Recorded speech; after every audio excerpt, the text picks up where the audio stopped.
Olá pessoal, tudo bem? Sejam muito bem-vindos aqui à plataforma da Vesalius. Meu nome é Leslie, eu sou professor aqui da Vesalius, tá? E eu vou mostrar e convidar vocês a fazer o nosso curso de urodinâmica, de estudo urodinâmico. Vamos lembrar que a urodinâmica é um exame que às vezes as pessoas têm um pouco mais de dificuldade, de complexidade, o exame é muito complexo e tudo mais. Nós vamos mostrar que não é bem assim. Claro, tem as suas dificuldades sim, tem os seus processos de dificuldade sim, mas você vai conseguir interpretar. Lembrando que, obviamente, como todo curso que a gente faz, ele não se presta a acabar com aquele conteúdo totalmente, não, mas sim para que você não fique tão assustado e tenha condições de, como é que eu posso dizer, tenha a habilidade de poder ver um exame, contestar se o laudo está correto, se não está correto, se teve algum problema e tomar a decisão a partir desse exame, tá bom? Então venham comigo que eu vou mostrar para vocês como é o curso. Então, o curso começou esse ano, sejam muito bem-vindos, eu vou falar um pouquinho sobre a estrutura dele, vamos lá. Tá? A estrutura básica do curso, ele está dividido em 7 partes, é claro, a gente vai ter também a parte do processo avaliativo, mas a gente separou em anatomia e fisiologia da micção, que é a primeira parte, ele é fundamental. Obviamente tem muitos detalhes relacionados a esse assunto, mas nós vamos falar aquilo que se faz realmente necessário para que você possa interpretar qualquer exame. Depois vamos falar sobre preparo para o exame, como é feito, como é realizado o exame, detalhes de realização do exame, problemas durante a execução do próprio exame, como interpretar os gráficos e, obviamente, o que está ali naquele exame, o que aconteceu, como é que funciona, para que a gente possa tomar decisão a partir de ali. O diagnóstico, a confecção e a interpretação do laudo. Não estou entrando muito aqui no processo de decisão de terapêutica. Por quê? Porque aí vai depender muito do diagnóstico, é mais a realização do exame que compete mais esse curso, tá? Então, a gente vai ter aulas remotas assincrônicas, então você vai poder assistir e tudo mais. Vou usar, como ele é muito visual, muitas ilustrações e muitos exemplos. Depois, muitos exercícios, ou seja, a gente vai ver muitos exames. Eu gosto de trabalhar com urodinâmica dessa maneira, ou seja, ver muito exame e, obviamente, depois a gente vai ter uma avaliação de conhecimento que se faz obrigatória, né, gente? Não tem como a gente fazer qualquer curso sem avaliação de conhecimento. Vamos então à definição, de livro, tá bom? Definição de livro. O estudo urodinâmico é um exame que avalia o funcionamento da bexiga e da uretra, auxiliando no diagnóstico de diversas condições relacionadas ao trato urinário inferior, principalmente ao processo de micção, tá bom, gente? No processo miccional. Ele simula as fases de enchimento e esvaziamento da bexiga. Não exatamente, ele simula realmente a fase de enchimento. O esvaziamento, ele realmente ocorre, né? Mas simula em o tempo real disso aqui, né? A gente enche a bexiga de forma artificial e esvazia quando estiver cheia, mas é de forma artificial esse enchimento. E fornecendo informações sobre a capacidade de armazenamento, sensibilidade, propriedades elásticas, contração da bexiga, além de avaliar a pressão e o fluxo urinário. Não só isso, a gente faz testes também durante a realização do exame, principalmente na fase de enchimento, e a gente vai ver isso quando a gente falar da cistometria na aula, efetivamente de cistometria, tá bom? Então, essa aqui são as partes, digamos assim, ou as fases do estudo aerodinâmico. Vou falar primeiro das duas últimas, porque as duas últimas a gente não faz muito mesmo. E por que a gente não faz?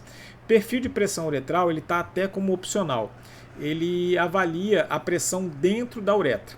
Então, vocês vão ver durante a realização do exame que a gente tem que colocar um catéter para ter a avaliação de uma pressão dentro da bexiga.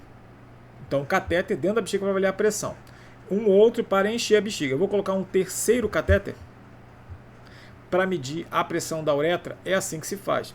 Então, depois ele pode dar algum resultado de obstrução, não sei se é aquele catéter extra, exatamente a posição daquele catéter. Em mulheres que a uretra é mais curta, como é que eu vou colocar um terceiro catéter? Então tem uma série de problemas e é por isso que o perfil de pressão uretral ele tem sido utilizado só para fins de pesquisa, tá bom? Então por isso que a gente não coloca. A eletromiografia do assoalho pélvico é o tipo da coisa que parece muito útil, mas é muito difícil ser realizado, tá? Aqui que ele avalia a atividade elétrica do assoalho pélvico, mas principalmente do esfíncter uretral externo. E como é que a gente faz isso? A gente usa sensores, né? Aqueles mesmos eletrodos que a gente utiliza para monitorização no tórax. Deixa eu mostrar aqui meu rosto agora. Aquele que a gente coloca aqui no tórax e prende. Sabe qual é? A gente coloca aqui e prende. Isso, a gente coloca aqui e prende. Então ele fica ali, ele mostra um gráfico de atividade. Quando há a abertura, a contração da bexiga, existe uma diminuição desse gráfico. E aí você vê se está se está sincrônico ou não digamos assim, a abertura do esfíncter externo. É isso que se preza. Mas agora, como aquele eletrodo, aquele mesmo que a gente coloca na pele, ele tem uma atividade muito ruim. Muitas das vezes ele polui só o gráfico e traz muito pouca informação.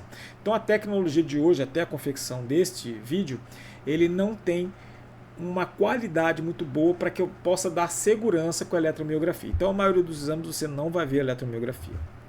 Aí você tem a fluxometria, que é o primeiro que está aqui em cima. Então a fluxometria é o exame em que o paciente simplesmente urina livremente na máquina, e depois que ele urina livremente na máquina, aí ele, no sensor do fluxo, ele mostra um fluxo ali sem nenhum tipo de obstrução. E depois a gente vai comparar no estudo fluxo-pressão. A cistometria de enchimento é o enchimento que a gente faz de forma artificial. A gente enche com soro, 10, 15 minutos, e ali a gente vê o comportamento, como é que está a sensibilidade da bexiga, qual a capacidade, se há perda urinária, se não há perda, se há urgência, se não há urgência. E o estudo fluxo-pressão é o estudo em que a gente avalia aquele mesmo fluxo que a gente viu lá em cima, só que livre, só que agora, obviamente, com os catéteres e com a aferição da pressão. Então a gente vê aquilo lá e eu consigo ver se houve uma contração adequada do esfíncter, não houve, se houve algum sinal de obstrução, se tem, se não tem, enfim. São essas fases. Em geral, quem já viu o laudo, já recebeu, já olhou um estudo urodinâmico, em geral, em alguns lugares não há fluxometria livre. Por quê? Porque há muito melhores resultados hoje, os catéteres são de melhor qualidade, então eles interferem menos no estudo fluxo-pressão, que dá muito mais elementos para a gente poder interpretar do que a fluxometria livre. Então, em alguns casos, a gente não faz. Na verdade, hoje, boa parte dos locais não tem feito mais a fluxometria livre, não tem entregue mais isso, só realmente a citometria, o estudo fluxo-pressão, tá bom? Mas é o suficiente para a gente poder chegar a algumas conclusões. E o que é, na verdade, o estudo urodinâmico? Agora vamos simplificar. Eu falei um monte de coisa, trouxe um monte de informações até o momento, mas o que é? Nada mais é do que eu passo o cateter na bexiga, eu encho a bexiga de forma artificial com soro fisiológico, o computador vai pegar os sensores e vai colocar isso em gráfico. Só isso. Só isso. Simples assim. Então, se é mais ou menos simples, a gente tem como interpretar aquilo ali de forma mais tranquila. Então, não fiquem tão como é que eu posso dizer? Tão ansiosos e angustiados com o laudo. Alguns laudos são realmente difíceis, a depender do motivo pelo qual você solicitou determinado exame. E os nomogramas, que nós vamos falar também. O que são alguns são ferramentas gráficas. Aquele gráfico que sai no exame, ele vai acabar se encaixando em algum nomograma, se alguma fórmula, e que vai me dizer se tem obstrução ou não tem obstrução, se a contratilidade do detrusor está adequada ou não está, e a gente vai falar sobre eles também. É verdade que a gente utiliza muito mais para homens na nossa interpretação, mas mulheres também podem utilizar essas ferramentas que são os nomogramas, tá bom? E uma das coisas que eu gosto sempre de falar é que o estudo urodinâmico, ele não é só para o diagnóstico. Então a gente tem sim sinais e sintomas que a gente precisa ver, tem o estudo urodinâmico que auxilia para o diagnóstico, mas ele também é muito útil para o tratamento. Por exemplo, eu sempre uso isso como exemplo, bexiga neurogênica. Muitas das vezes você precisa saber se aquele tratamento que você colocou, ele está funcionando ou não. Então você repete o estudo urodinâmico de tempos em tempos, né, da frequência que ela é individualizada, para saber se o seu tratamento está fazendo efeito ou não. Então ele não é só para o diagnóstico, tá, gente? Ele pode servir também para o acompanhamento do seu tratamento, da doença, se está fazendo efeito, tá bom? E era isso, eu queria agradecer a todos vocês e convidar, agradecer a vocês que ficaram até aqui e convidar vocês a fazerem o curso, tá legal? A gente vai usar bastante exemplos, a gente tira dúvidas, então seria uma honra que você pudesse fazer o curso aqui com a gente, tá bom? Até a próxima aula.